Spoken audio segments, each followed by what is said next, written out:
Right now, watch as thousands of runners test their limits at the Run Madtown 10K and half marathon. Also, an update on the body recovered Friday night in Lake Winona, who authorities say it is. And a brawl breaks out at a Waukesha Senior Center. What witnesses say they saw. That's all coming up on News 3 Now at 5:30.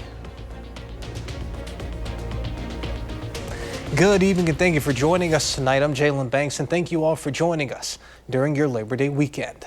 The Dane County Sheriff's Office confirmed the body recovered from Lake Winona Friday night is the boater who went missing May 16th. Last Friday, 4 boaters capsized in Lake Winona. One was able to make it to shore while the others were rescued. And we learned last weekend 1 boater was still missing. As we extensively covered throughout the week, crews continued searching for the last remaining boater. And Friday night, they were able to recover him. We'll continue to keep you updated both on air and online as we gather more information.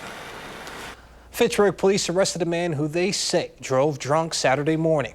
Officers reported the man had 4 prior arrests for operating while intoxicated, and a preliminary breathalyzer test indicated a result of .16, which is twice the legal limit. A Madison man was arrested for his 5th offense, OWI, and booked into the Dane County Jail on felony charges. Now let's get a look at your first one forecast with Chief Meteorologist Alex Harrington, who joins us live in studio on Madison's west side. Alex, a beautiful day so far. Gorgeous day, picture perfect way to end the Memorial Day weekend. And we still got Memorial Day to go yet here, and that's looking mild as part of the 3 things you need to know. And then some changes in the forecast. Tuesday and Wednesday are going to be on the cool side and showery as well. But I promise you, we're going to have a warm upcoming weekend ahead. Overnight tonight, lows in the low to mid 40s. I think the patchy frost chance very, very tiny, perhaps isolated patchy frost up towards Marquette, Green Lake, Juneau, and Adams counties. But we all could stand a little bit of patchy fog to start off Memorial Day Monday, and then that burns right off. Look at these temperatures: 69 in Madison, 70 in Baraboo, 68 in Janesville, and 70 out to the west in Prairie du Chien. Right now, we've got 60s to the lower 70s out there. Stellar conditions, mid 60s Madison, points east, 70 out to the west and Highway 14. And as we plan our evening, beautiful, gorgeous evening to get out to any festivities as we continue to move towards the holiday. Again, a bit on the cool side to start off Memorial Day Monday. Coming up in Maine weather, we're going to talk about those showery chances and just how cool those temperatures will be Tuesday going into Wednesday. That's coming up in a little bit. Jalen? All right, sounds good, Alex. We'll see you in just a bit. And you can track the forecast for yourself on the First Warn Weather app. It has hourly planners, road conditions, and even radar. You can download it for free in your phone's app store. Just search WISC Weather. And this morning, the Run Madtown race took over downtown Madison, with thousands of athletes taking on this weekend's race. Today was the 10K and half marathon event, and our Merrill Hubbard introduces us to some of the runners moments before the race kicked off. I'm excited to get out there and do it. I'm feeling great. Run Madtown has been running Madtown for more than 30 years. But for some athletes like Spencer Majerus, this is a first. I'm a little bit nervous just because this is like my first race period, but I'm also super stoked. Run Madtown seems just like an electric environment too. For other runners, it's this kind of environment that keeps bringing them back. It's always very exciting to run a race because of the energy and the excitement with all of the other runners. Kelly Carlson has been running half, full, and ultra marathons for about 15 years. It's definitely a part of my identity. She says getting to race day takes training, so you can be ready to hear the 3, 2, 1, go! Whether it's an athlete's first race ever or another medal to their collection, Run Madtown is about bringing community together to take on the challenge. It's all about inclusivity and community. You're part of our flock. Race director Beth Salinger says they embrace the Madtown Flamingo. Whether you walk, you run, you roll, you stroll, whatever, we want everyone to be a part of it because it's just so much fun. One with the flock and together through the finish line. These runners say if you are considering taking up the sport, it's worth it. The payoff is great, and even if it hurts or it's hard, it gets to be something that just becomes a part of you, and it makes the rest of your life so much better. My only piece of advice would be to just start, go out there and do it no matter how hard it is, because it really was difficult for me at first too. Reporting in Madison, Meryl Hubbard, News 3 Now. Meryl, thank you. Congrats to all the runners, and a special congratulations to our very own News 3 Now reporters, Ellie La Liberté and Maddie Heipsch, who both ran their first half marathon together this morning. Good job to the both of you. And today, Governor Tony Evers ordered Flags at Half staff for Memorial Day in recognition of the nation's fallen heroes. In a statement, he said, as we honor Memorial Day, we solemnly pay tribute to service members throughout our nation's history who have given their lives in service of the freedoms, principles, and values we hold so dear.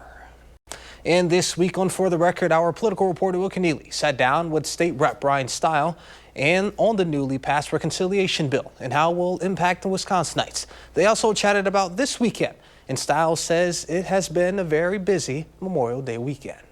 Which will be good. It's for all the right reasons. When you get to take pause and reflect that many men and women who've worn the United States military uniform have sacrificed their lives for our freedoms and liberties. It'll be a busy weekend, but for all the right reasons. And if you would like to watch this week's full episode of For the Record, you can find it on our website at channel3000.com/fortherecord. In Waukesha, police respond to a brawl at a senior citizen home. TJ Dysert has more. For Martina Honer, to me, that's unacceptable. Unacceptable is the only way to describe what she watched across the street from her Waukesha home. We were just talking, and all of a sudden we heard the sirens going like crazy. 1805 Kensington Drive. Waukesha police rushing to Oak Hill Terrace Senior Living Thursday afternoon for reports of a fight. We've received several 911 calls. One of them contains a lot of screaming. Second caller was not coming to the phone. We're now receiving a third call saying that there's a fight. Police say it started with a disagreement between two employees earlier that day. Further escalated into a physical fight later in the day when more people were enticed to come and assist with the fight. A group that forced their way into the building. Sounds like they're reporting 8 people fighting in the lobby. 8 to 10 people, including adults and kids. Police say several people were assaulted, including staff. One person kicked in the head. They fighting everybody. On the phone with a former kitchen staffer at the senior residence. He quit his job hours after the incident. They come through and they fighting everybody. The nurse, the aide, anybody they come across the path. Waukesha Police Captain Dan Bauman calling the incident a coordinated assault, describing it as reprehensible. The department now looking to make multiple arrests. Beating each other up, that's not going to solve anything. Coming up next on News 3 Now at 5:30, a nearly century-old Wisconsin store may be seeing its last days, how community members are rallying to keep it open. Plus, Republican lawmakers are speaking out about President Trump's big, beautiful budget bill, which narrowly passed by the House last week. You're watching News 3 Now at 5:30. Thank you for staying with us. A community in Milwaukee, Wisconsin is paying tribute to a woman who went missing and was brutally murdered. On Friday, people gathered at a growing memorial outside the restaurant where Sade Robinson worked. The 19-year-old vanished on April 1st of last year. The following day, a hiker found some of her remains in the city park. Police later found her car torched in Milwaukee. More of Robinson's remains were found along a shore in southern Wisconsin and in northern Illinois. The man accused of killing her, 34-year-old Maxwell Anderson, is set to go on trial next week. He's facing numerous charges, including murder and dismembering Robinson's body. Loyal customers rally to support American Science and Surplus store in Milwaukee. Mary Jo Ola has the story. On Milwaukee's South Side, you never know what's hanging around the American Science and Surplus store. It's always just kind of like a treasure hunt. The company's history goes back nearly 90 years. The Milwaukee location is the largest of the company's 3 stores. Owner Patrick Meyer became emotional while talking to me about the customers that have made American Science and Surplus a part of their lives. He first started working for the company when he was 16. So it's hard for me to talk about it sometimes. The thought of us not being around bothers me. So yes, I do get choked up a little bit. Sorry. But with rising costs and pressure from online retail giants, the business that employs about 50 people faces financial challenges amid a drop in sales. Patrick created an online fundraiser to appeal to customers for help.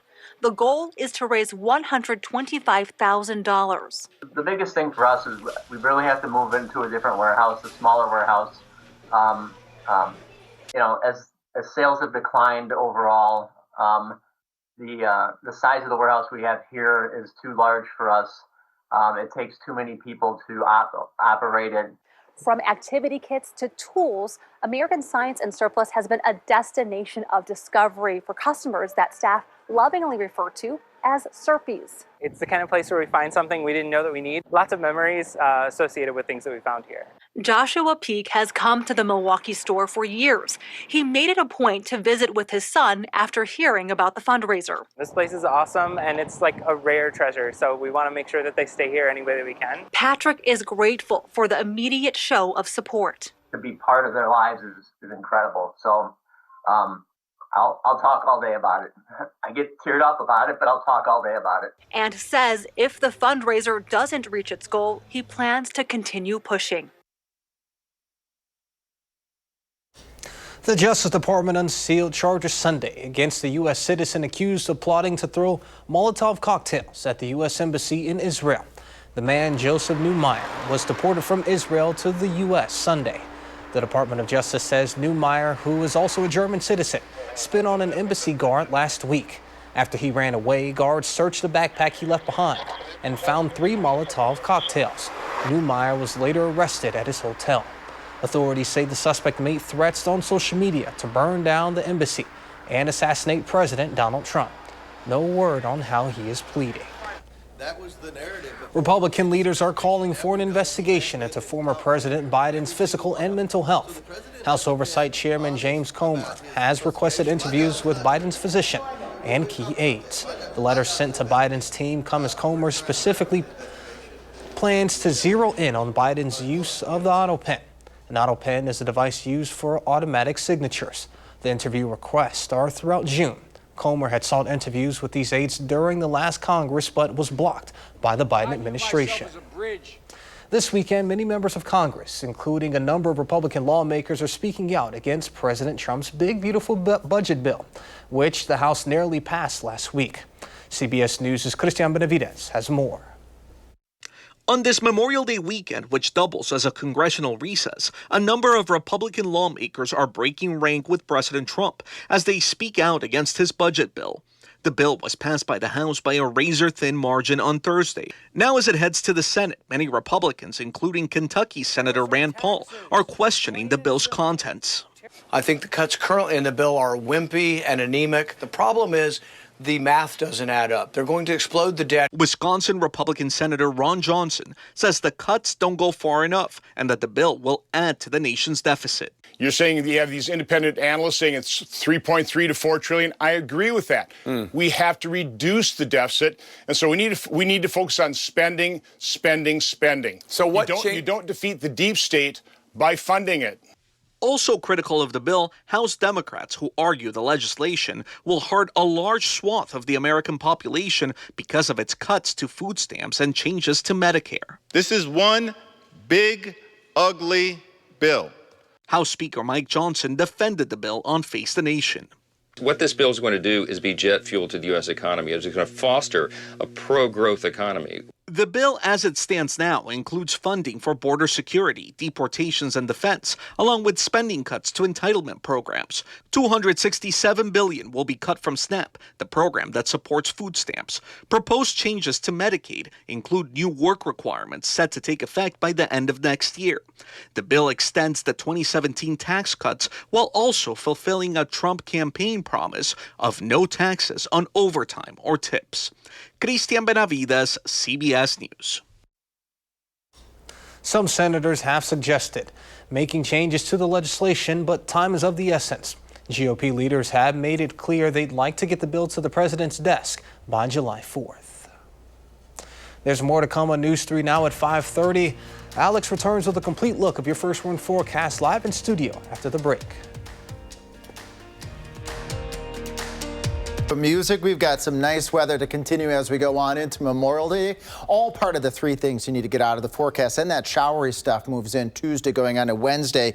Cool temperatures too, similar to that last rainy weather event that we had where we had rain showers and temperatures quite a bit below normal. Then I can promise you warming up as we head towards next weekend. So those are the three things you have to get out of the forecast. So some good stuff and some not such good stuff. Let's keep talking about the good stuff here. Memorial Day Monday will do high temperatures of 69 degrees, light winds out of the east, partly sunny skies. Cannot be beat for a holiday. Sometimes Memorial Days can be really muggy and hot and stormy, and we're not seeing any of that in our forecast. But then the changes come into the forecast as we go Tuesday, especially Tuesday night going on into Wednesday. We see those bars lifting up here. That's where we're having scattered to widespread chances for rain Tuesday night again going on into Wednesday. Let's track that together here using Future Track here. Showing those showers building in as we go into Tuesday afternoon. We got winds coming in out of the east, and we have winds coming in out of the east off of Lake Michigan. You can be guaranteed again it's going to be a bit on the chilly side as we go Tuesday afternoon as we head towards the 6 o'clock hour, towards rush hour on Tuesday. Rain shower, especially eyeing up I-39 in areas to the west. But we all stand the chance for getting wet as we go on into Tuesday afternoon, Tuesday evening. Good chances for rain overnight Tuesday. That area of low pressure tries to sneak right up into southeast part of the state, but good chances for showers for all of us as we go through Wednesday, and those showers continue on and off throughout the daytime on Wednesday. Let's see if we get an update here with our rainfall totals here. About a quarter, maybe a half inch from I-39 in areas off towards the east. This could meander a little bit over the course of the next couple of days. So if you're interested in getting more water in the ground, I know some areas are still dealing with drought conditions. We'll talk more about drought tonight at 10, but at least a quarter, perhaps as much as a half inch. We'll be keeping a close eye on these totals over the course of the next couple of days. All right, we got 40s tonight for low temperatures. I think the chances for frost, patchy frost, very, very low. But we could see some patchy fog in some of the low-lying areas, and that will kick us off here to a beautiful Memorial Day. High temperatures of 69 in Madison, 70 in Lone Rock. A little warmer to the north and to the west, a little cooler to the east towards Lake Michigan. Mid-60s to the east, and then the lower 70s off towards the north and towards the west. Right now we got low 70s, 72 Tide, Boscoville and Lone Rock. We got 66 here in Madison, 70 to the west and Highway 14, and let's plan our evening together. Staying in the 60s through a good portion of the evening.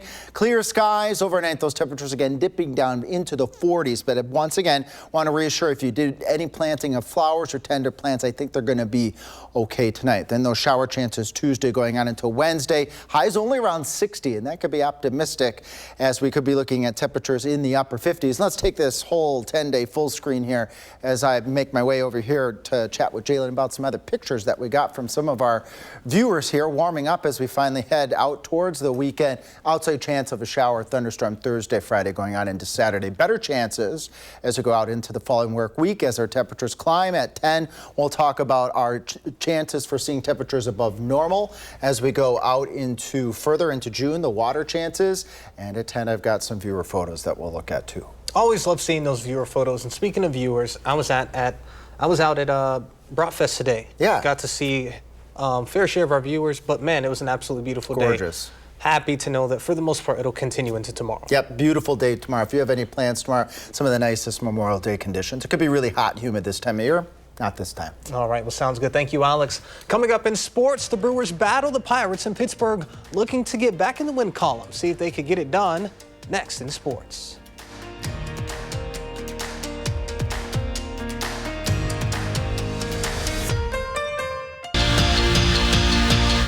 The Brewers have had an up and down season so far and are looking to get back on track this afternoon. Brewers in Pittsburgh taking on the Pirates this afternoon. We head to the top of the 8th, Crew down 5-3, and the rookie Caleb Durbin continues his hot streak. He sets up 2 scores to tie it up 5-5 apiece. Then, as always, Mr. Reliable Bryce Terang is at the plate, and he hits a shot into left field, setting up Caleb Durbin and the score, and that would be all the Crew needed. Brewers going to win it all. 6-5 is your final. And that's it for sports. A final check of your first one forecast is coming up when we return. 69 degrees, all the high 69 Memorial Day. Monday, sunny skies, light winds. That really can't be beat for this time of year. Then we turn wet Tuesday and Wednesday at 10. We'll talk about how warm we'll be after that. All right, sounds good. So see you back here at 10.